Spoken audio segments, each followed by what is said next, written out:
Moi, mä oon Eerika ja pyöritän helsinkiläistä catering- ja leipomyritystä nimeltään Bakerika. Tänään mä otan teidät catering-keikalle mukaan. Tässä mä roudailen näitä hamoja tonne paikalle, mutta me oltiin itse asiassa väärässä paikassa, niin sitten piti soittaa asiakkaalle ja sitten löydettiin vasta perille.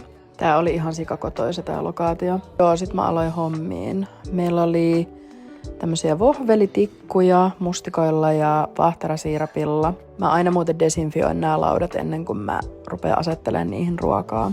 Sitten kun sain noin laitettua, niin seuraavalle laudalle rupesin laittaa tämmösiä baageleita, missä oli punajuurihummusta, fetaa, syötävää kukkaa ja vähän rukalan versoa. Sitten viimeiselle laudalle mä laitoin hedelmiä.